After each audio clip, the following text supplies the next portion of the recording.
दरिद्र उसे कहते हैं जिसके पास में संतोष धन नहीं है। कहते हैं ना कि जब आवे संतोष धन तो सब धन धूरी समान। लेकिन सुदामा जी के पास में तो संतोष धन है, और उनके पास में जो रूहानियत की कमाई जो उन्होंने संचय की, एकत्रित की, उससे तो वो माला माल है। केवल सांसारिक दौलत से ही वो गरीब है, लेकिन संतोष धन उनके पास में है। यदि यजमानों के घर से कुछ मिल जाए तो भोजन बन जाए, यदि कुछ ना मिले तो मांगते नहीं थे। आज हरिभजन माला लेकर के सुदामा जी बैठे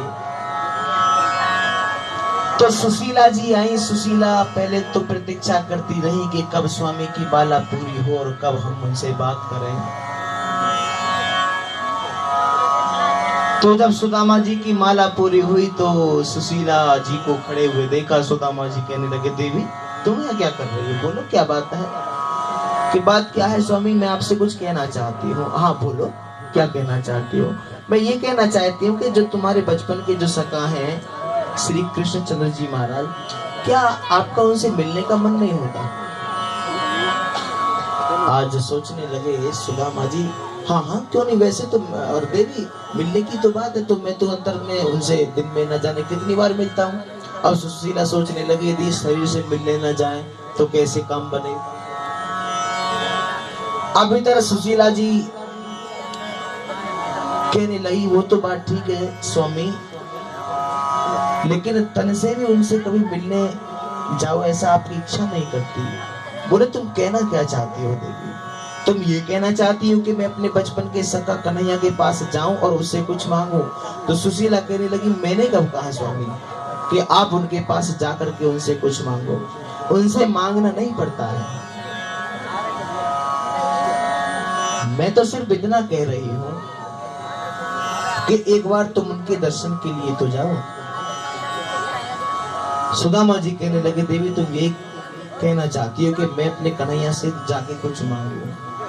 नहीं, ऐसी कोई बात नहीं। नहीं सुशीला, नहीं देवी, तुम तो जानती हो कि देखो मैंने जो अयाचक व्रत ले रखा है, आज तक जो टिका हुआ ये तुम्हारी वजह से टिका हुआ है। सुशीला कहने लगी, स्वामी मैं तुम्हारी पत्नी तो जरूर हूँ, लेकिन मैं अपने बच्चों की माँ भी तो हूँ। मैं आपसे ये नहीं कहना चाहती, ये नहीं कह रही हूँ कि आप कन्हैया से जाकर के कुछ मांगो, केवल उनके एक बार दर्शन के लिए तो जाओ। सुदामा जी कहने लगे, ठीक है देवी, तुम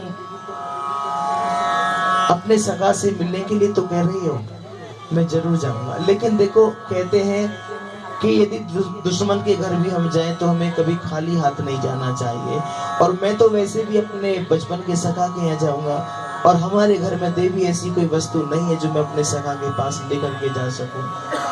सुशीला कहने लगे, तुम चिंता ना करो स्वामी, ये सब मुझ पर छोड़ दो। तो हरिभजन बड़ी बुद्धिमानी का परिचय दिया आज सुशीला ने। 5 घर गई और 5 घर जा करके 5 मुट्ठी चूड़ा लेकर के आ गई, और एक बालिश कपड़ा जो कई जगह से सिला हुआ है, और ये अपने पति सुदामा जी से एक ही बात कही, बस आप स्नान करो और शीघ्रता से जाने के लिए तैयार हो जाओ। ठीक है देवी, कोई बात नहीं। बालिश कपड़ा में उन 5 मुट्ठी चिवड़ों को बांधा, कोई मोटा है, कोई छोटा है, कोई टूटा है, कोई धान। अब बांध करके आज वो पोटली हरिभजन सुदामा जी को दे दी, और चरण स्पर्श किया, और चरण स्पर्श करके बोली, मन में संकल्प लिया कि जब तक मेरे पति सही सलामत घर वापस नहीं आ जाएंगे, जब तक मैं अपने मुख में अन्न का कण नहीं रखूंगी। ये सुशीला ने मन में संकल्प लिया, ये संकल्प किया कि जब तक सही सलामत मेरे पति घर वापस नहीं आ जाएंगे, जब तक अन्न का कण मुख में नहीं रखूंगी। आज सुशीला जी से कहा कि देवी तुम बच्चों का ख्याल रखना, ध्यान रखना, मैं अपने सखा के दर्शन करके जल्दी लौटूंगा।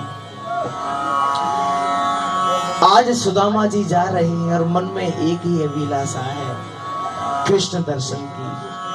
चलते जा रहे हैं, चलते जा रहे हैं, पैरों की पिवाइयां फटी हुई हैं, और गाते हुए गुनगुनाते हुए चलते जा रहे हैं, श्री कृष्ण गोविंद हरे मुरारे, हे नाथ नारायण वासुदेव। बोली बांके बिहारी लाल की। और सभी साथ में गाते गुनगुनाते चलेंगे।